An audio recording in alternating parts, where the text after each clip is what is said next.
با درود خدمت همه شما بینندگان عزیز تلویزیون جهانی کانال 1. من دکتر نگار متیقنی با برنامه طلوع خدمتتون هستم با تازه ترین اطلاعات پزشکی. طبق روال همیشه ما قرار بود شروع کنیم با اخبار کووید و تازه ترین یافته ها، ولی به دلیل ضیق وقت مهمان برنامه ما در انتهای برنامه میریم سراغ اخبار کووید و ابتدا شروع میکنیم با اینترویو با دکتر کت از نیوجرسی. Good afternoon. This is Dr. Negar Motagheni from Channel 1 TV. Our today's special guest is Dr. Ket from New Jersey. Dr. Ket received his medical degree from the University of Pex in September 1990. He then completed postgraduate training as a resident in obstetrics and gynecology in Hungary. He was a faculty member of the University of Pex, rising to the rank of assistant professor. He then joined Case Western University as a postdoctoral fellow to focus on developing novel opioid peptide analogs for obstetric anesthesia, followed by a residency and subspecialty training in obstetric anesthesia at New York University. Dr. Ket completed his executive MBA at the University of Tennessee Haslam School of Business. In 2002, Dr. Ket joined the Department of Anesthesiology at St. Peter's University Hospital. He served several years as the Chief of Obstetric Anesthesia Division before becoming the chair. His several additional roles include the directorship of the blood conservation program and serving as the anesthesia champion of the enhanced recovery after surgery program. He has been awarded numerous honors throughout his career, served as the principal investigator of multiple clinical trials, and authored numerous peer-reviewed publications. Dr. Ket was instrumental in implementing the first enhanced recovery after cesarean section program in the United States. His research interests is optimizing perioperative care, minimizing opioids, and improving value in the preoperative setting.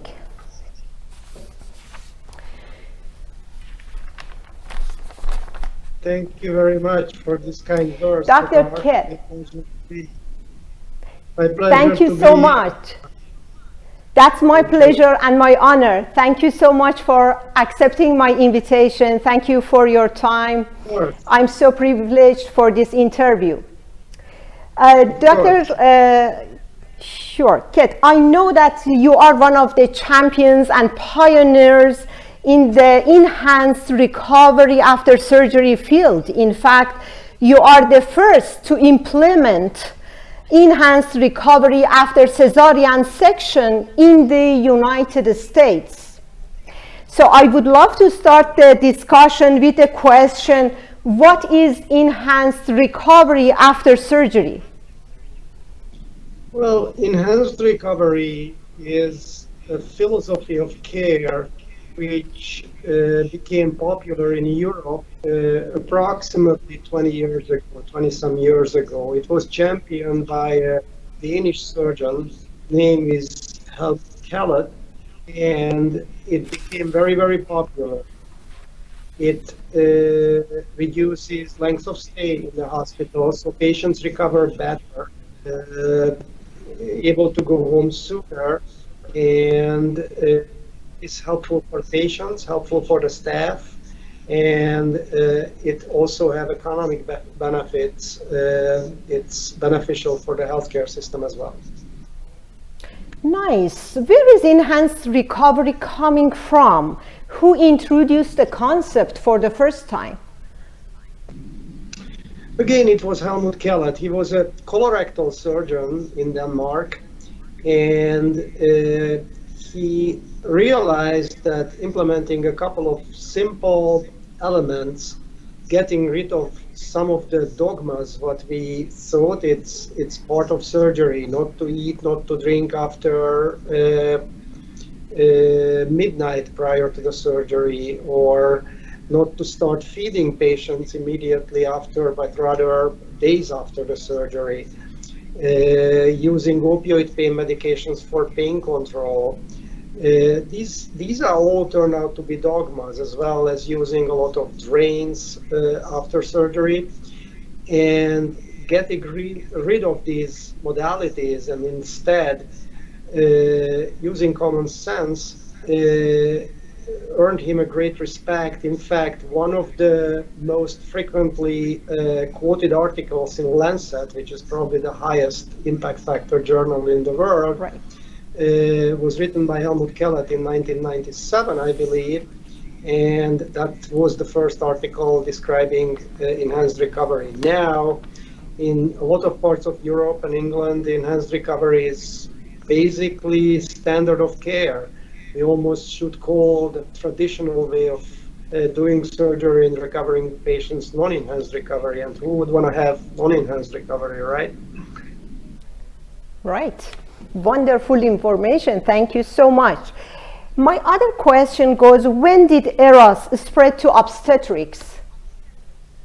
ERAS was actually obstetrics was really a kind of latecomer to ERAS. The first time realized that women who just had babies can benefit from the same principle was around 2011, 2012. In fact, what called it to my attention was an article written by a physician from the UK who became my friend since then. His name is Jan Wrench, and what piqued my interest that his article's title was "Next Day Discharge After Cesarean Section," which sounds crazy for us in the United States. Patients stay in a hospital 3-4 days. So I reached out to Jan and started to learn about how is that possible, and learned that yes, implementing a lot of common sense elements makes women recover much better, much quicker, much faster. And although we don't discharge women 2 days or next day after surgery, we typically discharge 2 days later, but that's a huge improvement. In our department, the average discharge used to be around 3.5 days. Now it's less than 2.5 days. Wonderful. Was that how you did involved in this area, and how did you implement your program? How long it took? Well,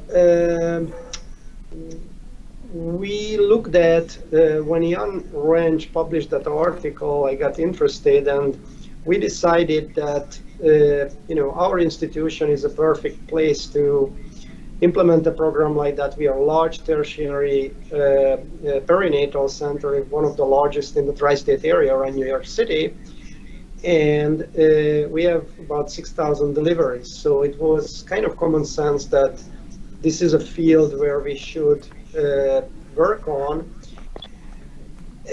Of course, it was challenged because there was no OB/ERAS programs in the United States, but kind of that was an interesting challenge, so we can do something new. Right. And like any ERAS programs, you need two champions. You need an anesthesiologist and you need a surgeon. So a good friend of mine, Dr. Elizabeth Chareau, became the obstetrical champion, and we decided to do first the pilot program. So we enrolled from her practice about 100 patients, and we measured the data, how these patients do. And after 30-40 patients, other physicians on the floor started to ask that how come those patients walking around and my patients are not? How come those patients are doing so well and my patients are not? And they wanted to be part of it. So it was really kind of easy to do after. We finished the pilot in less than a year, and then it became standard of care. Wonderful. How did you engage surgeons, staff, and patients? Well, engaging surgeons and staff. Surgeons, it was, as I described, starting with one and then proving them. Surgeons are typically very much competitive and data-driven people, so once they see the results, they want to join. Staff, you have to show that it's good for their patients. They are primarily patient advocates, so when they see it's good for the patients and it also fits in their workflow, it actually creates less work, no more work for them because the patients are self-sufficient, able to move around and all that. It was easy, and we created an environment where staff members became champions themselves, became almost like a volunteer army. We had a lot of helpers, and I told our staff members that I help you implement this program, but pretty soon you're gonna be the expert, you're gonna tell me how to do this, and that's exactly what happened. Now, patients, that was a very interesting scenario. We realized that this is a very unique patient population. These are patients who have grown up with smartphones. They are all millennial women. So we created a smartphone program, an app, which helps to engage and educate these patients. You can really make only decisions regarding your health if you are really educated, you know what you're talking about. We use the app also to measure compliance. ERAS programs work well if the compliance is at least 80% or higher. And most importantly, afterwards, we're able to follow up with these patients. So the patient leaves the hospital, be able to communicate and be able to see based on their surveys how they are doing. That is, in fact, a very useful tool in this era, the COVID-19 era we are living in. Wow, this app sounds wonderful and exciting. Thank you so much. What about pain control after CS? Pain management is a very important part of enhanced recovery. And not only enhanced recovery, I'm sure many of you are familiar with it. The United States is kind of in the middle of an opioid epidemic. Not only we have a COVID epidemic, we have an opioid epidemic here as well. The US is only 4% of the world's population, but we pretty much consume almost 80% of the world's opioids. So opioids are good pain medications. They have no ceiling effect and they can treat pain very well, but they have a lot of related adverse effects and they have a lot of side effects. So if you can, you really should avoid these effects. So we created a multimodal approach where we use a combination of multiple non-opioid medications, primarily non-steroidals, acetaminophen, and we use also long-acting local anesthetic to help these patients to use as little opioids as possible. And we were able to reduce narcotic use almost 82% in our patient population. So there is a huge reduction in narcotic use and a huge reduction in narcotic-related side effects as well. Impressive. What is the difference between opioid sparing and opioid-free CS? Yeah, you hear these terms almost interchangeably recently, and my personal philosophy is you want to reduce opioid use. You want to be very careful. It doesn't have to be 100% opioid free. There is nothing wrong if a patient for comfort during surgery or immediately after surgery needs a little bit of opioid pain medication. But the goal is to really use a very small amount of it. Our goal is typically to get patients off opioids for the second day. And that way we have a system how we engage these patients with their decision making. We call it shared decision making. how they go home, how many pills they take home with themselves, because that obviously has implications as well for what do you go home with, how many of those pills you use, what gets in the medicine cabinet shelf, and who will use those ones. Nobody disposes opioids properly, so it's really important not to get a huge amount of narcotics out to the community.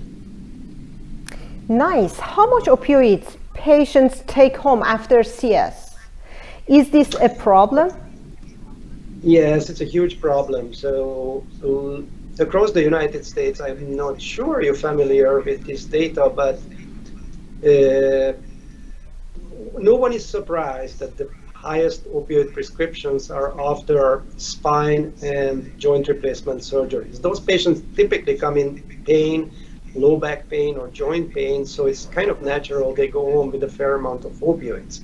But for me, it was shocking when I first learned, based on a Duke study, that the third highest amount is in fact after cesarean sections.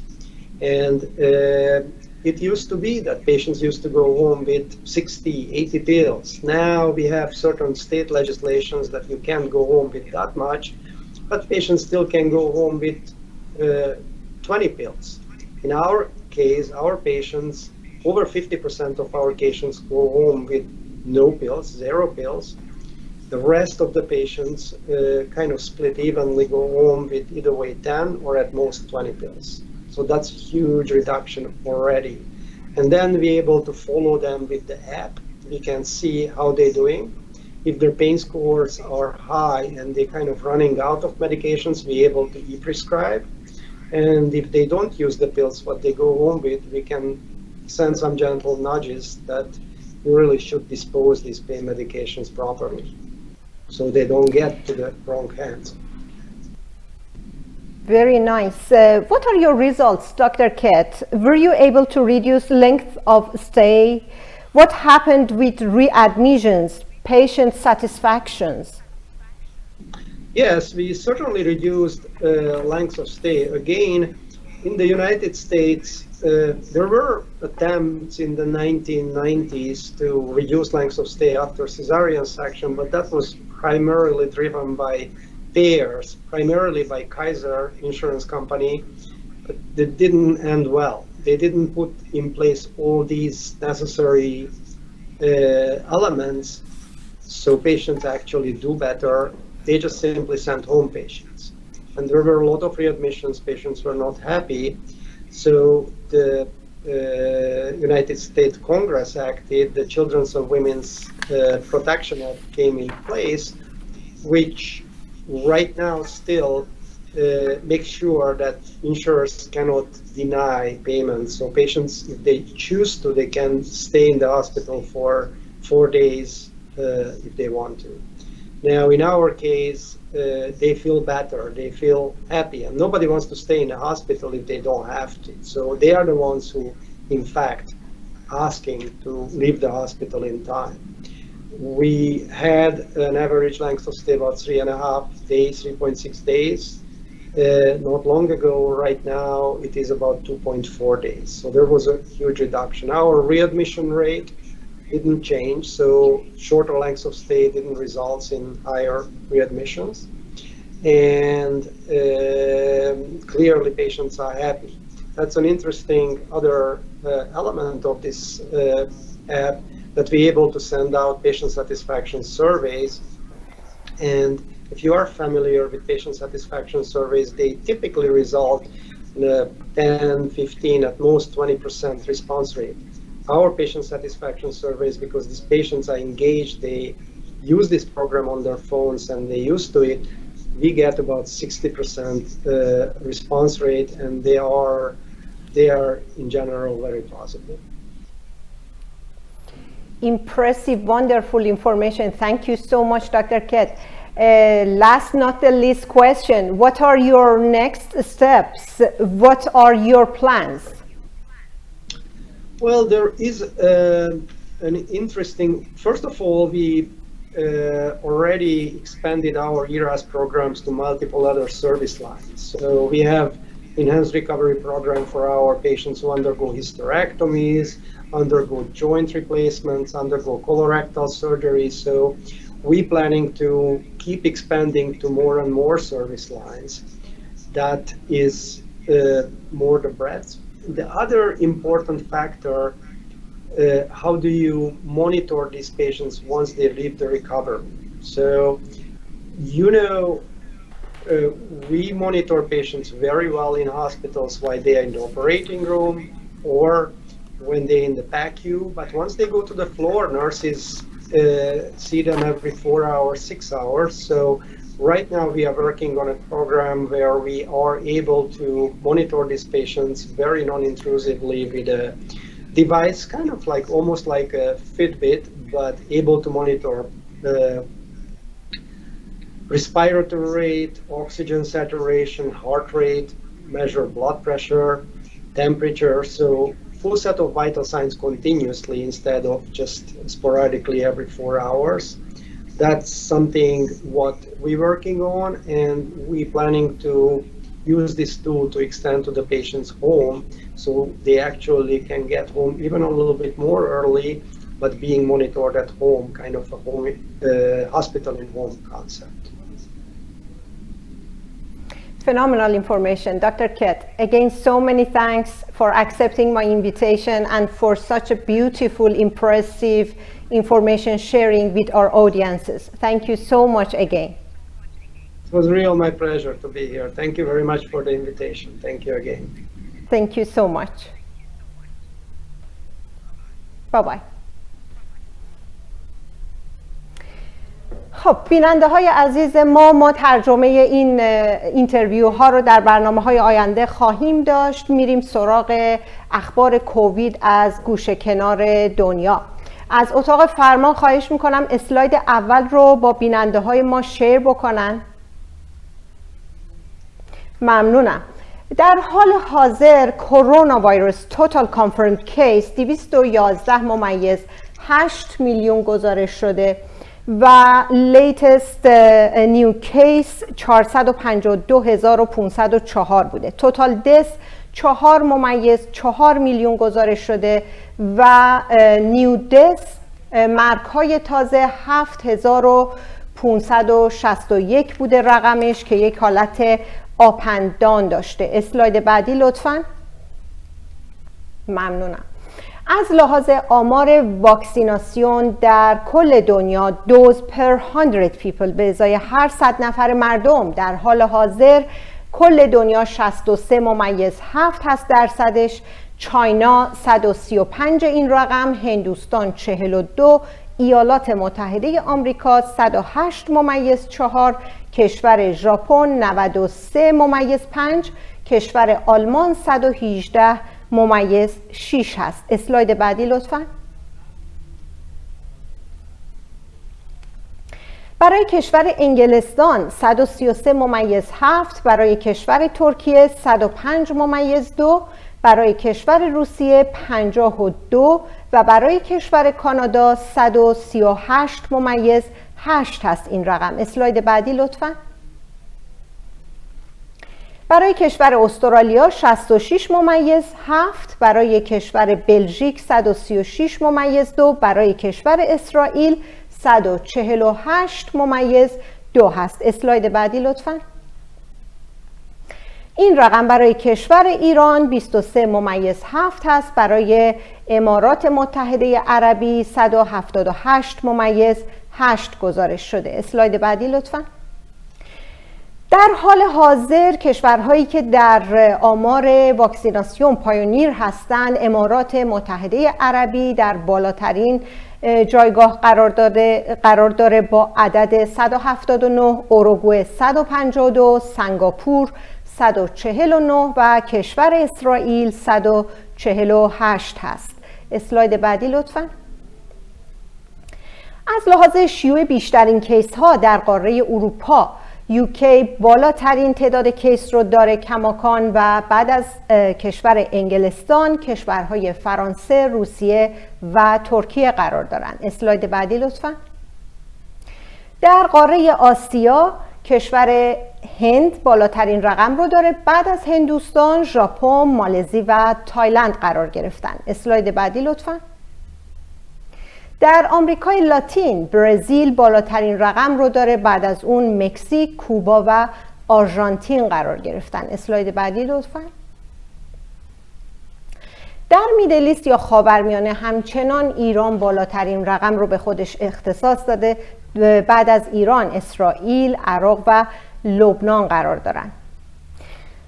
در کشور ایران در حال حاضر آمار مرگ و میر به بالاتر از 100,000 نفر رسیده، آمار مبتلایان بیشتر از 4 میلیون نفر گزارش شده، امکانات بیمارستانی خیلی محدود گزارش شدن، تخت خواب وجود نداره، سرم وجود نداره، با کمبود سرم، تخت خواب و اکسیژن مواجهن. این در حالیه که فرمانده سپاه اعلام کرده که واکسن‌های خارجی میتونن افراد رو مبتلا به فلج بکنن و همچنان با کمبود واکسیناسیون مواجه هستند.